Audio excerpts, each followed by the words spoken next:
Добре. Здравейте! По принцип днешното събитие сме го замислили като събитие за журналисти, в което да говорим за институция, институционализация, независим живот и живота на хората с увреждания в обществото. Правим го по един проект, наречен Fury, за който ще кажем най-накрая някакви неща. Поканихме колко журналисти, Танче? Поканихме над 10, може би дозина журналисти от различни медии, които са стандартни телевизия, но също така и онлайн медии и издания. И се оказахме без нито един от тях. Да. Това не е изненада, защото доколкото имаме информация от нашите партньори по проекта, в всичките 6 държави, в които се изпълнява проекта, интересът е същия като тук, т.е. 0, към темите за основните права и използването на европейските средства и независимия живот в общността. Сега, ние сме тук да се представим накратко. Стеф, да почнем от тебе. Добре, казвам се Стефан Биет, на 30 години съм. По ваша покана съм тук, тъй като съм човек, който се е сблъскал с институцията пряко, живял в нея и излязъл от нея. И мога да дам моята гледна точка като човек преживял всичко това. Като процес. Да, страхотно. Благодаря ти, че си с нас днес тук. Аз съм Анета Генова, адвокат съм, от 20 и плюс години се занимавам с тази тема. Общо взето честно казано, се изморих да не се случват нещата или да се случват твърде малко. И отчасти за това така го измислихме това събитие, да започнем да си говорим за понятията, не да започнем да продължим, да се върнем към говоренето за понятията и какво всъщност разбираме под независим живот, къде са пречките и къде отива финансирането пък от друга страна, за да продължаваме да казваме, че няма пари за интеграция, няма пари за независим живот, пък всъщност се случва така, че едни огромни средства се влагат в неща и места, които не знам дали подкрепят или не подкрепят. Надявам се нашия разговор да доведе до нещо. И Танче, ти? Да, аз съм Таня.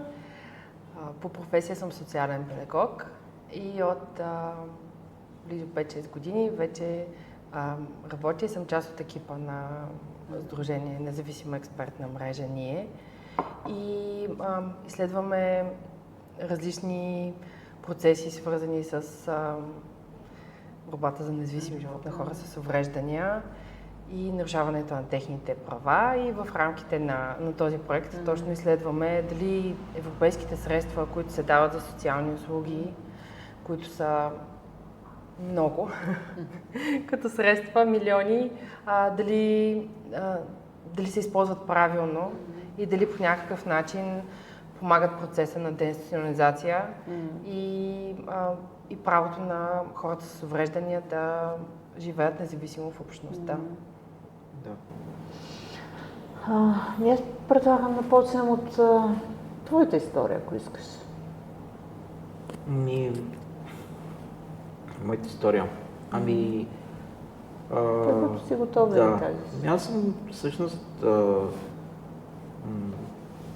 както вече споделих по-рано, съм живял по-голямата част от живота си. Съм я прекарал в различни институции. Като рано детска възраст съм бил един от най-големите домове в България. Там съм живял с супер много хора с с увреждания и то всякакви увреждания, физически, ментални, всякакви. Тогава беше всъщност първият сблъсък с себеподобни, нали, хора като мен, защото живеейки при майка ми, много рядко попадах на хора, които да видя на улицата с някакъв вид увреждания, особено пък в училищата. И там прекарах доста голяма част от живота си.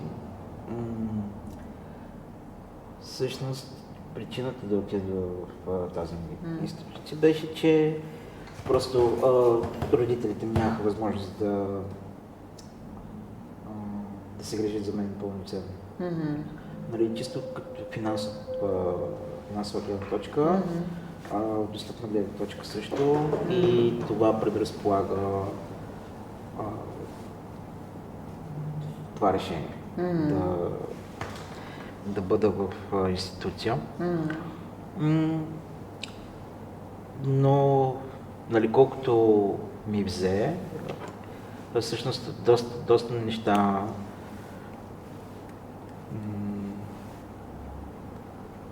ако трябва да говорим като малък какво съм изпитал, доста неща изпитах, бях доста объркан.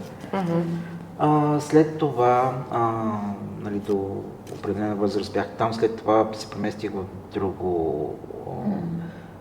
институция, в ЦНСТ, която живях до към 18-19 години. След това преминах на следващата фаза.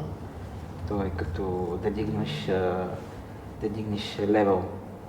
Да, дигаш следващото ниво и следващото ниво е защитено жилище. То има някаква такава градация. Да, и следващия етап беше защитено жилище. И пък последващия етап беше евентуално да остана там хикс време и да правя неща, които са ми супер удобни и не развиващи ме. Просто да си седя и да знам, че всичко ми е подсигурено, че съм защитен под някаква форма, че ми е достъпно, защото средата, нали, в тези социални услуги предразполага да ти е удобно. Просто аз реших, че не искам да живея по този начин и някой да решава с какво ще обядвам днес или къде да изляза, или дали мога да изляза въобще. Аз затова предприех стъпката да изляза от институция, като се записах да уча в университет и така подсигурих жилище, което е общежитие, което се предоставя на всеки студент извън София. И така всъщност започва моя независим живот. Първи ми изблъсък с реалността. Да. Нали, много сбито. Да. Но ти очерта. Нашите теми са днес какво е това институция, какво е това независим живот, и ти вече ги очерта. Идеята ако имаше журналисти, според мен това, което каза, вече доста ясно трябваше да им даде картината, какво е институция и какво е независим живот. Но искаш ли да го направим още малко по-ясно за хора, които не са били? Защото ние тук сме хора, които познаваме темата, но да кажем хора, които не се сблъскват всеки ден и може би ще кажат, добре защо не се оплакват тия хора, които са в институцията? Той е успял. Как е успял? Значи може. А защо другите не го правят? Според мен, защото средата е твърде удобна и ти такава среда ти нямаш някакви проблеми, с които да се сблъскаш, някакви съществени. Единственият ти проблем в една такава социална среда е евентуално да се скараш с някой от персонала или да избунтуваш за нещо супер елементарно. Нали? Или просто санитарката ти се изкарва, защо влизаш, когато тя е измила вече пода. Няма го този сблъсък с реалния живот. Просто е една... Тоест казваш, че институциите, независимо от формата, нали, съгласяваме се, че формата няма значение, просто големият проблем, ако правилно те чуваме, е, че изважда хората от реалността и ги държи в някакъв балон на достъпност, обгриженост, но потенциал загива там. Абсолютно е така, защото както се казва, ти няма как да знаеш дали определена храна ти е вкусна, ако не си опитал. Да. Нали? И в този случай се случва абсолютно същото. Да. Ти няма как да знаеш дали не си ракетен инженер, ако не излезеш от това да редиш конструктор в защитеното жилище. Това е нещото, което супер много бива независимия живот и правото ти на избор. Ти не знаеш, че имаш право на избор. Това е. Ти си замъглен от идеята, че всичко е перфектно, нали, ти храня 3 пъти на ден, имаш топла вода, топло ти е, достъпно ти е. И ти не знаеш друг свят, освен този свят. Да, може би има телевизия, може би има интернет. И въпреки това, крачката е много трудно да бъде направена. Тази бариера е много трудно да бъде премината с идеята, че добре, аз искам да изляза, а като изляза по-правя. Нали? Къде отива жената, която ми готви 3 пъти на ден? В смисъл, аз как да правя това? И какво има навън? Ние сме говорили с други хора, може би, Танче ти, ако нямаш нищо напротив, тя доста е говорила с хора, които все още са на такива места и си в постоянна връзка всъщност. Да, в известна степен. Аз като слушам Стефан и да, действително, на пръв поглед изглежда като тези институции големи или малки, защото хората, с които общувам, те, подобно на Стефан, са израснали или от бебета, или от малки деца, в началото в големи институции, в последствие са били преместени или в ЦНСТ, или в защитено жилище и виждам точно това, за което Стефан говори. Те не смятат, че могат да живеят по друг начин. Не смятат, че могат да се справят извън това така наречено защитено пространство, но в същото време не са щастливи там.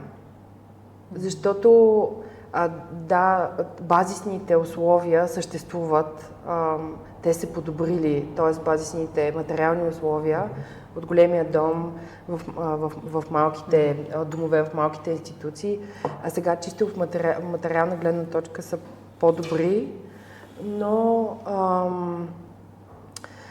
от там нататък изглежда, че условията на живот, качеството им на живот не се е променило много, а все още на мен ми изглежда и по техни разкази, че живеят един много затворен тип живот.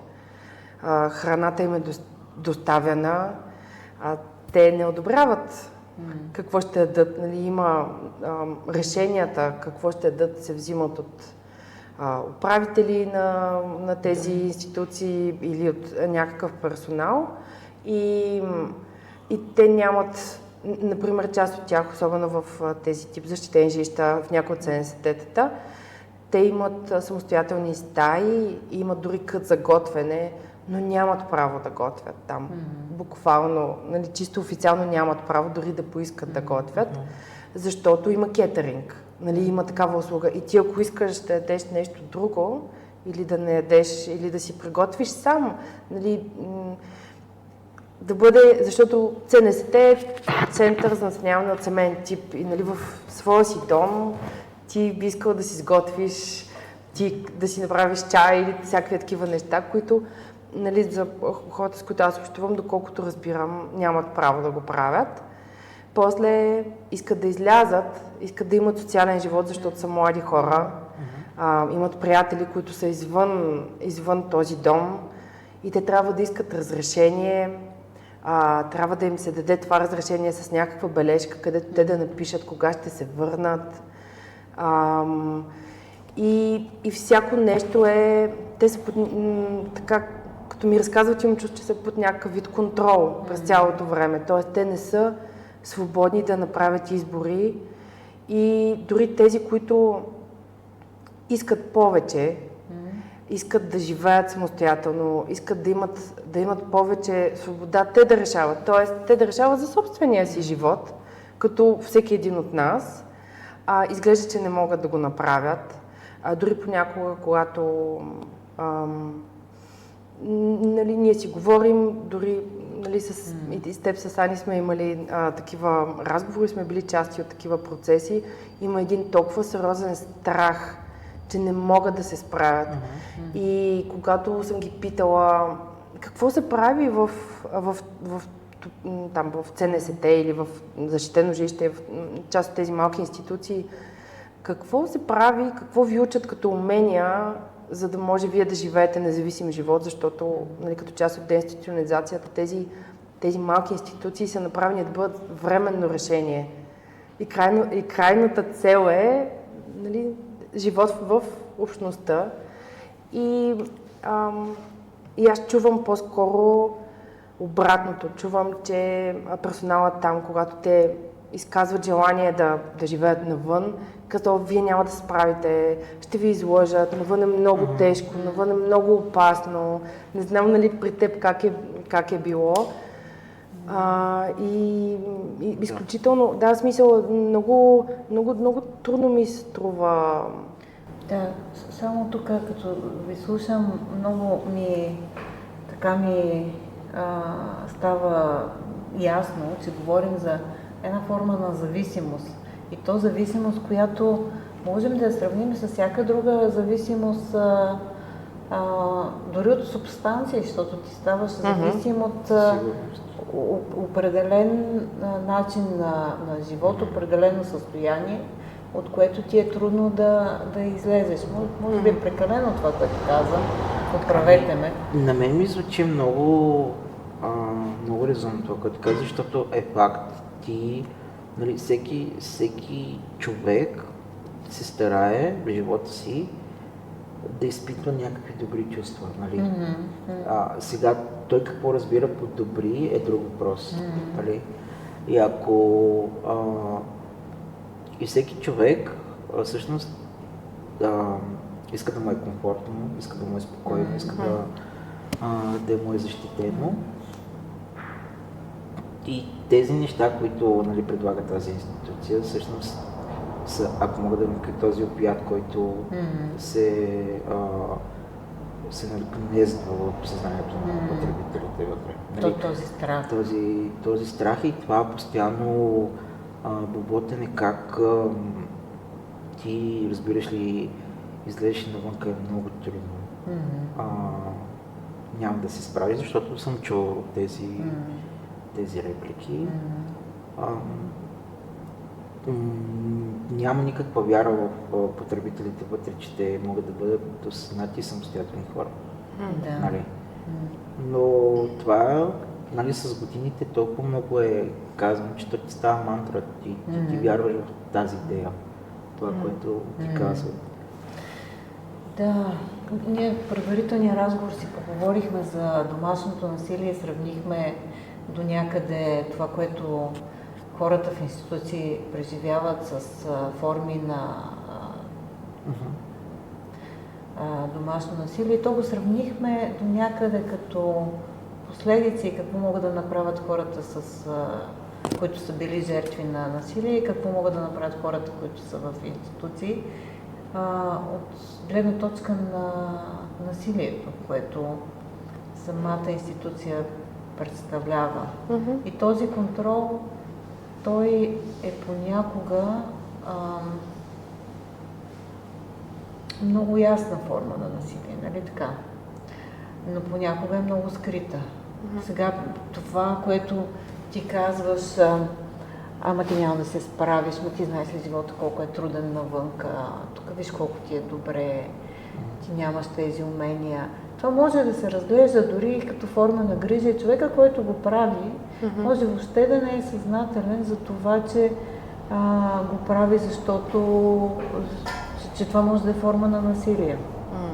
Искам да кажа, че това е, как се казва, overprotected, в смисъл прекалено загрижен за човек, с ясното, в смисъл той не осъзнава факта, че всъщност му вреди, защото ако мога да го съпоставя с нещо подобно в реалния живот, е хора, които скачат да ми помогнат без да ме питат дали имам нужда от помощ и без да ме изчакат да им кажа аз дали да ми помогнат и как да ми помогнат, нали, по най-правилния начин. Мисля, те са толкова искат да ме предпазят, че ми пречат, че понякога могат и да ми навредят под някаква форма. Наскоро, съжалявам, че наскоро преди няколко дни пуснах една тема в Threads. Това е социална мрежа, не знам дали я знаете. Пуснах темата, която беше следната. Наскоро бях в един магазин и там едно дете ме видя и майка му го грабна и го издърпа. И аз написах в социалната мрежа, добре, нали, цитирам се, към родителите, нали, моля, не дърпайте децата си, когато видят човек по количка, в смисъл той не е опасен човек. И всъщност какво му казваш на детето, пази се, има опасност и такива неща. Тази връзка, точно това може би се случва и вътре в самата институция. И аз много добре се спомня на предварителни разговори, защото беше любопитно да разбера каква е разликата между тези временни жилища, които са за насилие и тези за защитено жилище, да кажа.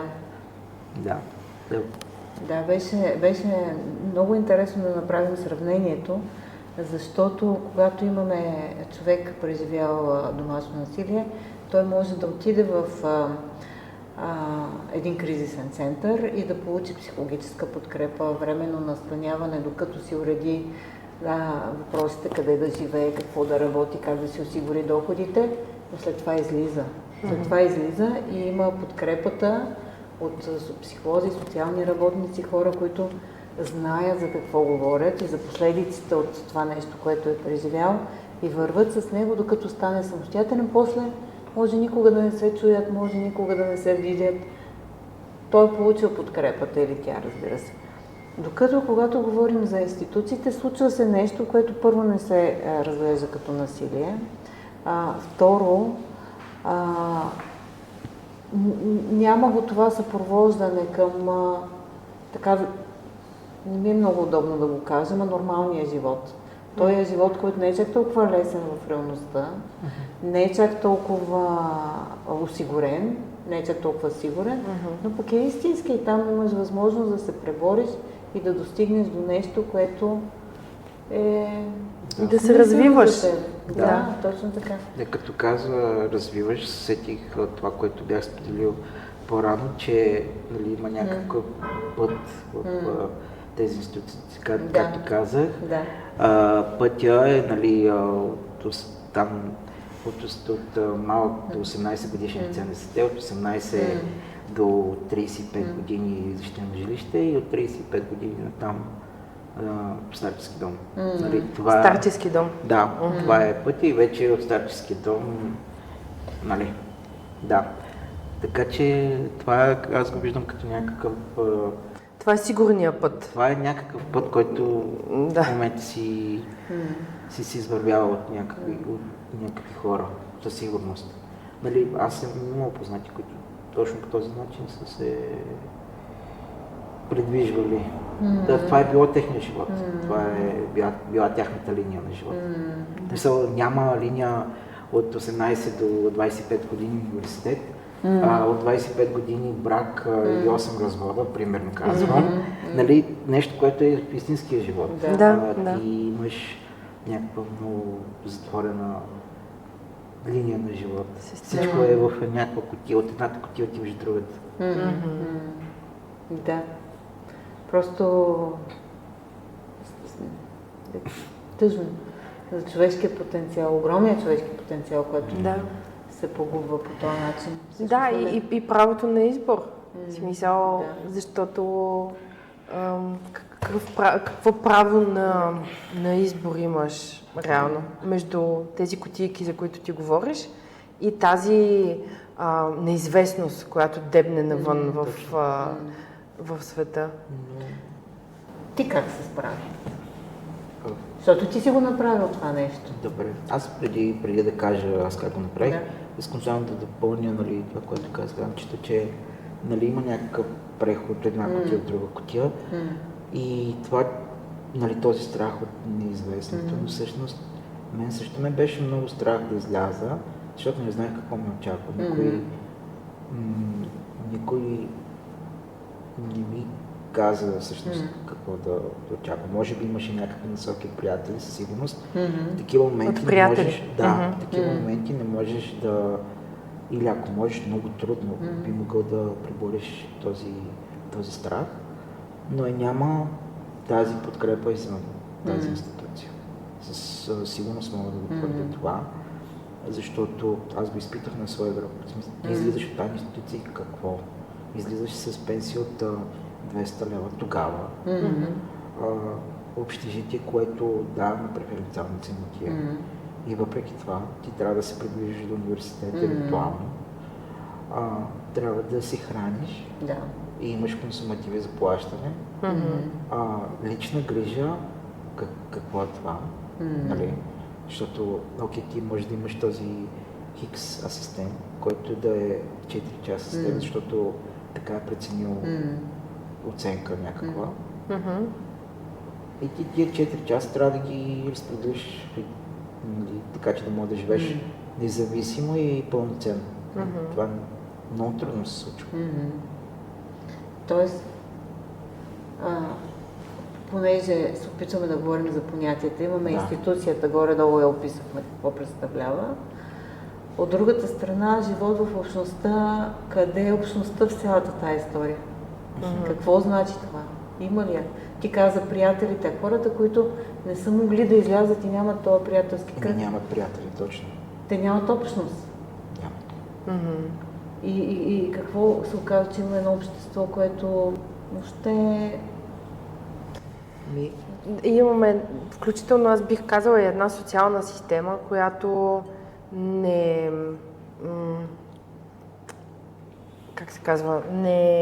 поощрява този независим живот. Тоест, защото в един идеален случай, ако гледаме процеса на деинституционализация на хартия, един човек с увреждане, който иска да живее независим живот, би трябвало да има на разположение цяла социална система, която да му помогне в момента, от който излезе от дома с съвети, с социален асистент, с други услуги, които да го съпътстват за каквото и той да има нужда, за да може да живее самостоятелно. Аз обаче тук искам да те прекъсна, защото според мен това трябва да тръгне не когато излезе, а още преди това. Още преди това. Даже не трябва да... Като предучилищно. В смисъл, те подготвят за истинското училище, но нали, по този начин, който описваш ти, още преди да излязат от институция. В смисъл това да се говори къде можеш да отидеш, към кого да се обърнеш. Някакви примери да ти дадат този човек, хикс човек, как е излязъл, какво е направил, през какво е преминал и всичко това, нали, да ти се даде, ти вече, ако решиш да го използваш, разбира се, да го използваш по най-добрия начин спрямо себе си, защото не всеки път е един същ, нали, за всеки. всеки минава по различен начин. И това никой не ти го казва, наистина, това го няма. Да, то липсва всъщност още в тази... Всъщност това дори не сме го обсъждали до сега, че този страх, който се насажда, е толкова излишен всъщност, когато всъщност има друг отговор. Вместо да кажеш, че е страшен, по-добре да говориш с човека, виж, може да не е достъпна средата, обаче ти за да се справиш. Нали, такава е реалността. Такава е, не е. Факт е. Трудно е. Обаче ти за да го решиш този проблем трябва да направиш това, това и това. Да. Ти ще живееш на една пенсия, ако излезеш навънка. Обаче за да можеш да си оправиш доходите, ти трябва да се обърнеш към тези хора и там да ги има тия хора. Да ги има, да. Обаче те ги няма. Няма тази подкрепа, когато излезеш в институциите. Масово хората, поне които аз познавам, които живеят в институция, затова не излизат от там. Защото те ще излязат и първата им мисъл, която им идва в главата е, че живеят на някаква пейка или някакъв подлез. Нали? Ти, окей, учил си през това време някакви неща, но не е можеш толкова... да готвиш, да кажем. Можеш да готвиш. Научаваш се. Да. Но не е толкова лесно да се продадеш ти като човек с огромния опит, да се продадеш и да влезеш на пазар на труда като равностойно на всички станали. Много е трудно. Аз обаче съвсем мъничко ще върна, защото като си говорихме... като си говорихме и ти каза, няма откъде да видиш, че някой се е справил, не те цитирам директно, но мисля това да видиш примера, да видиш добрия пример за хората като теб, които са излезли и са успели. Нещо като peer support, в смисъл като ментор. Ментор обаче човек, който е като теб, който е имал подобен път и може да ти бъде подкрепа, защото тя подкрепата не е само, в смисъл аз казах социалната система, но всъщност ние знаем, че подкрепата, от която има нужда всеки един човек, който е живял в такава институционална среда, е много повече от тази материална и социална подкрепа. Става дума за психологическа подкрепа, за тази подкрепа на ментора от собствения опит, защото ние всички имаме приятели и взимаме включително техния опит, когато са преживели нещо, питаме ги, споделяме с тях, когато имаме проблеми или просто имаме нужда да споделим. И всъщност това с, примерно, социален работник или нещо подобно, нали не, но... Не можеш, не можеш. Да, но и един за всички. Да. Говорим в ценностите, в услугите, Извинявай. Не, това е, просто се замислих действително колко е важно да имаш такива хора. Ментор. Това е супер важно. Казваш, ти имал ли си, работил? Имал ли си някой, който Да, за мен е ментори, точно така бяха приятели и хора, които вече, защото аз не съм единствения случай, който е успял да излезе от институция. Нали? Има и други хора преди мен, които всъщност са ми дали тази основа, която направя. И този хикс човек излязва от институция. Аз виждам, че всъщност той може, щом той не може и аз мога. И питаш, добре, как се случва това? И той ти казва, кандидатстваш в университета, кандидатстваш за общежитие, чакаш да те приемат, идваш в София и започваш да учиш, нали? Вече, нали, ти трябва да си с тази нагласа, че искаш тази промяна да се случи. Например, се случи точно така. Аз видях пример от мои приятели, които и са в количка, което е още един плюс, защото аз няма да вярвам на човек, който е на канатки, защото той се движи по различен начин от мен. За него е много по-различно. И вярвам на човек, който е в количка, който е живял с мен в някакъв момент, станал ми е добър приятел и ми е показал някакъв път. Той ти дава посоката и ти казва някакви basic неща, които е направил, не ти дава цялото решение, защото решението за него е било друго. Да кажем, той е 2015 започна да уча, аз уча 2025, нали, нещата са времево са различни. И той ти дава посоката. И ти вече действаш по нея. Ако има някакви промени, се адаптираш спрямо тях. Да. Тоест, разликата с тази грижа, за която говорихме, този, който те обгрижва, ти каза, аз знам какво е по-добро за тебе. Този, който ти е такъв, съпътствате, приятеля, ментора. Той ти казва, ето ти това. Да. В смисъл, прецени, работи ли за теб, не работи ли за тебе. И ако не работи, ще питаме някой друг. Примерно. Нали? Да, това е промяната на този властови, защото за мен, нали, точно в институциите, когато ти си обгрижен, нали, нали, там властта е в някой друг. Нали, за мен има едно опредметяване на човека, в смисъл той, няма, силата не е в него, властта не е в него за неговия живот, а е в ръцете на някой друг. И някой друг му позволява нещо, заедно с обгрижването, докато, нали, другия вид подкрепа вече, нали, в концепцията на живота. Защо извинявайте, те прекъсвам. Като казваш за овластяване и такива неща, просто мина през съзнанието думата робство. Хубава дума. В смисъл, не знам дали може да се разглежда по такъв начин, но нали, ако можем да се върнем назад във времето, така били робите. В смисъл, те са били овластявани, те са били предметявани. Нали. Просто ми мина, исках да си го кажа. Много хубаво, че си го каза, защото това е... Мисля, те не те карат да правиш някакво действие, чисто като роб, но те карат да мислиш по определен начин. Нали? То това е... Защото робите мислят по определен начин. Да, и докато ти не се освободиш, можеш ли да разбереш, че си бил опредметен? Тоест, аз това си мисля, нали, докато си в властта на някой друг, нали, ти имаш различни чувства. Нали, аз от хората, с които съм общувала, нали, те са ми казвали, нали, от една страна се чувстват защитени на това място, защото навън е опасно, но в същото време те вътре не се чувстват добре. И не само заради някои от нещата, които казах, но и заради... Има един страх дали се държиш по начина, по който е възприет на това място. Главата ти така трябва главата да е, как се казва, не повдигай глава. Не се оплаквай. Не се оплаквай, не искай неща.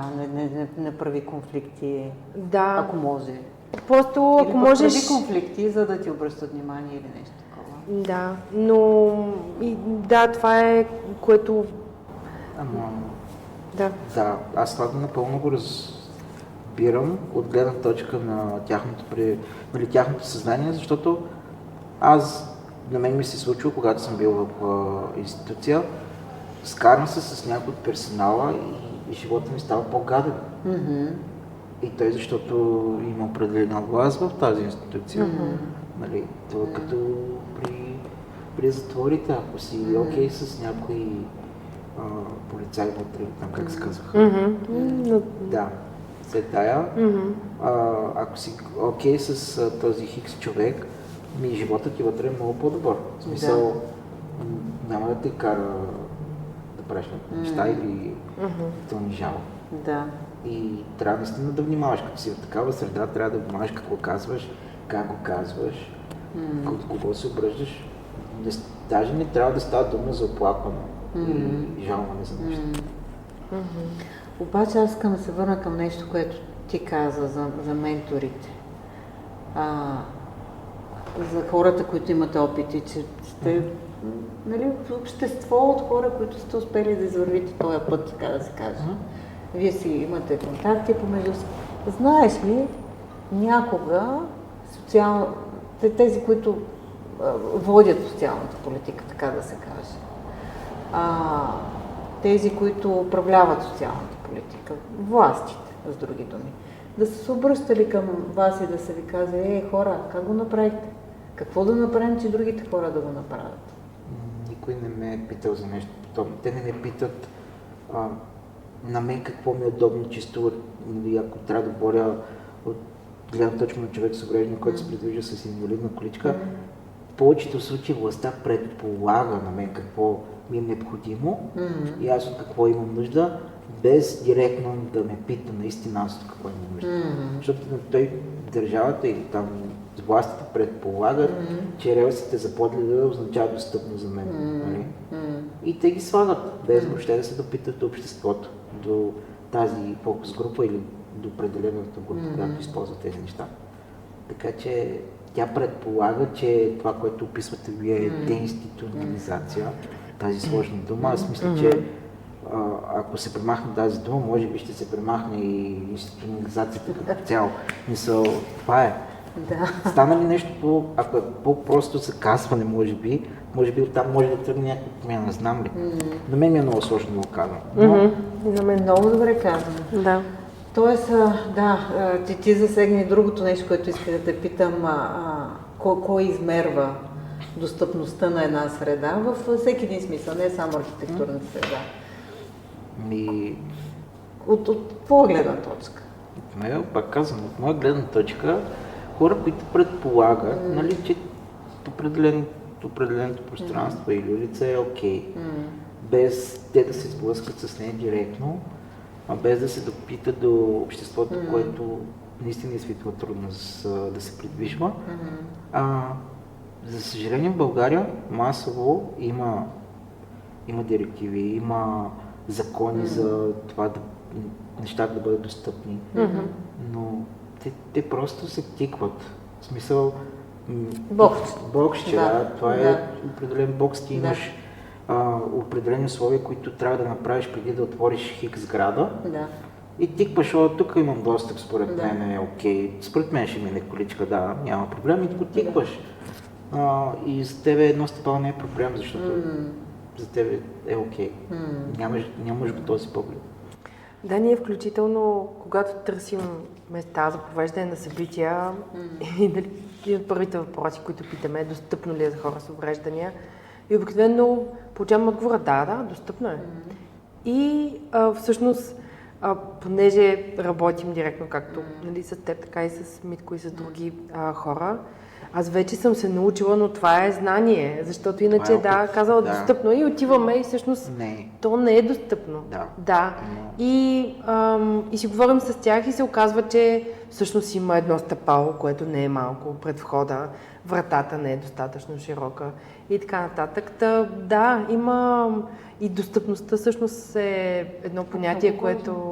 Да говорим за информационната достъпност. Да. Която, понеже физическата достъпност, по нея можем да я видим, да тръгнем с тебе двамата и аз да видя, че това, дето предполагам, че е достъпно, всъщност не е. Информационната достъпност е още по-трудна за забелязване. Понякога светлинната. На мен ми се е случвало с човек, който разбира от проблеми на хората в аутистичния спектър, да влезем в съд и да огледаме обстановката, и тя веднага ми казва, тази лампа, по начина по който е поставено осветлението, е супер елементарно. Ще създаде проблеми за такива и такива хора и ще ги накара да не могат да разкажат нищо, ако са в съда. Това е бариера.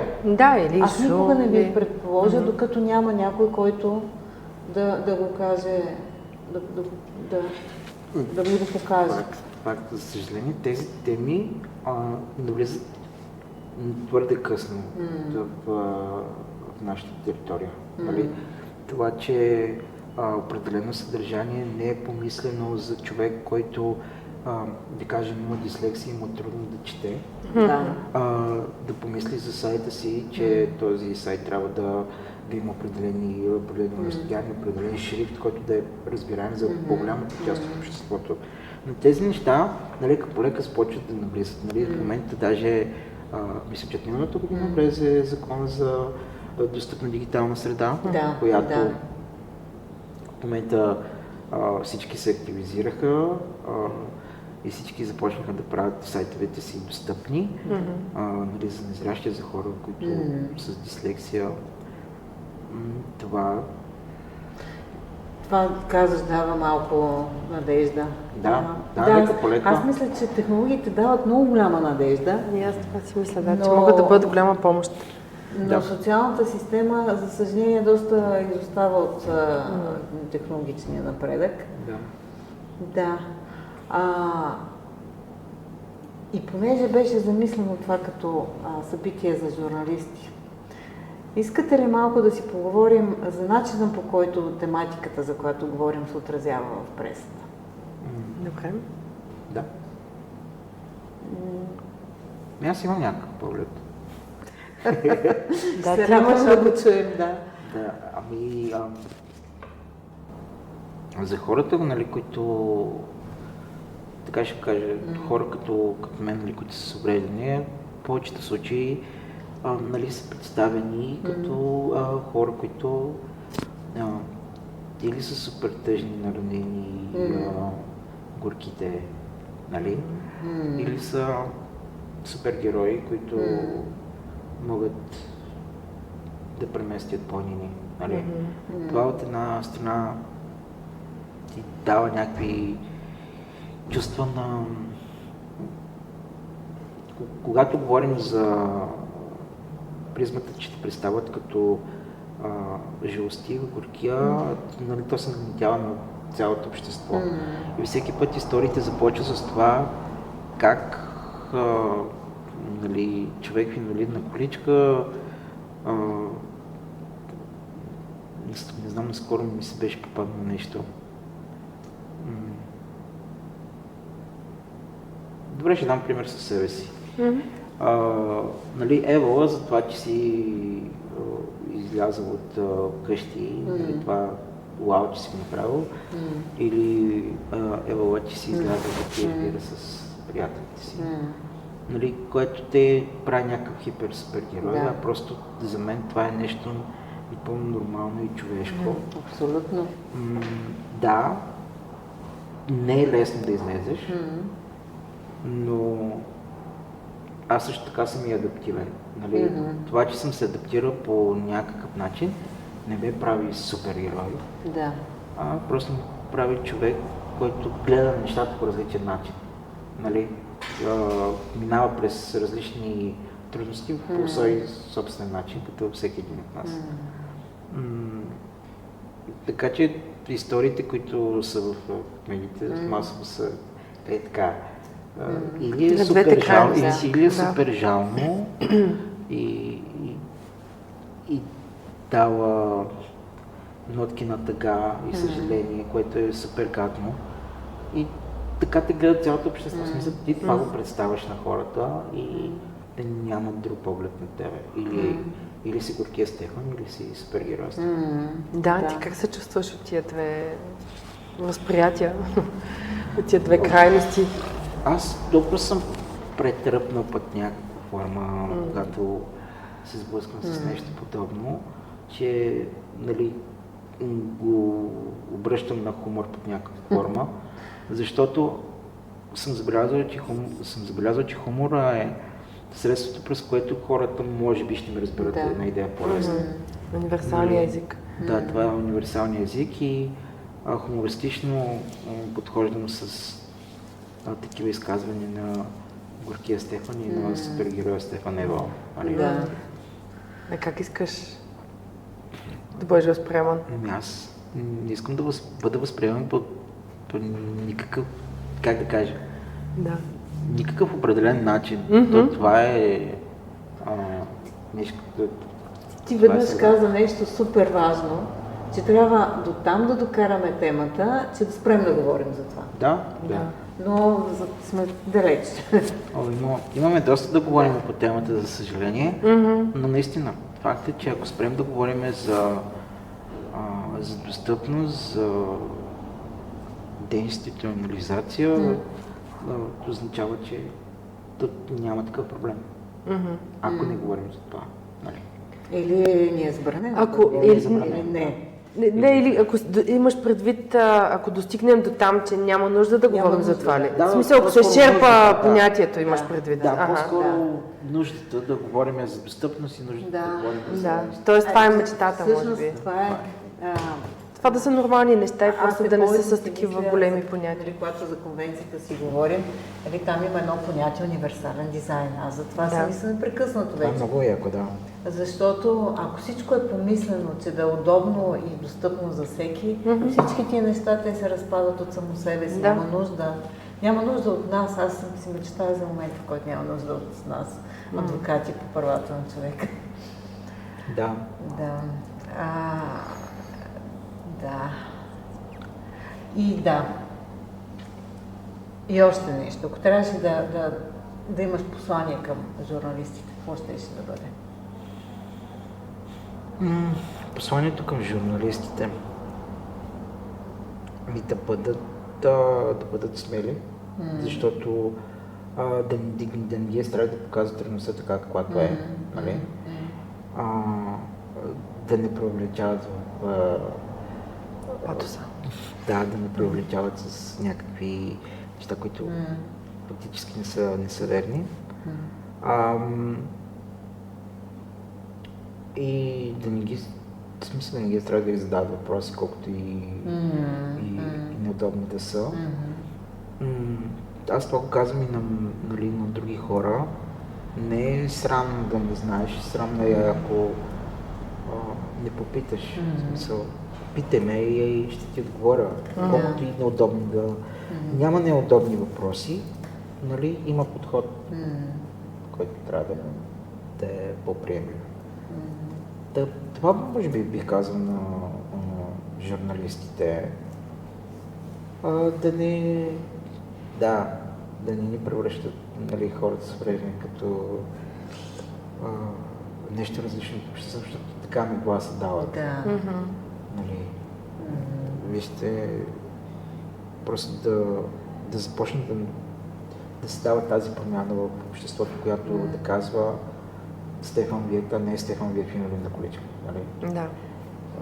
Да се връщат към хората с имената им и фокуса не е да е в увреждането, а в личността. Чувството за хумор, например. Примерно, да. Защото това ще бъде, нали, перфектната ситуация, когато срещнеш някой човек и той се обърне към тебе и те погледне не с увреждането, ами чисто като човек, като личност. Да.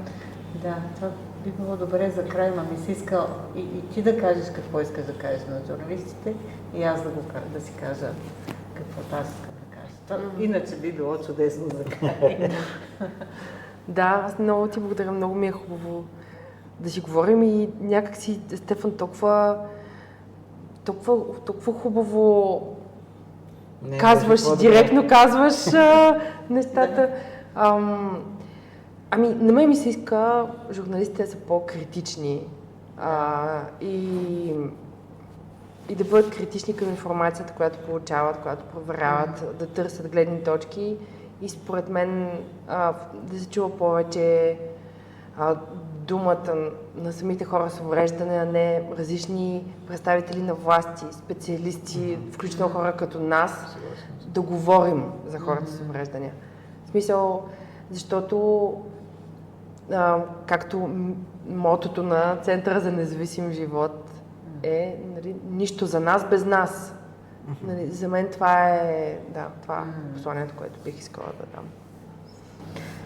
А пък аз от своя страна бих искала, ако имаше журналисти, които могат да ни чуят, бих искала да им кажа да се замислят над такива неща. Защо, например, са похарчени милиони средства за създаване на още центрове и на още персонал и доколкото разбирам нито един лев за ползване на експертиза, каквато ти имаш от собствен опит. Защо няма програма, която да използва опита на хора с увреждания да изследват достъпната среда, например? Защо няма нито една такава програма и защо е този дисбаланс? Да изследват. как се случва това нещо и до какво реално води и да са малко по-внимателни към понятията. Да разбират понятията, с които боравим, а не да се плъзват по повърхността.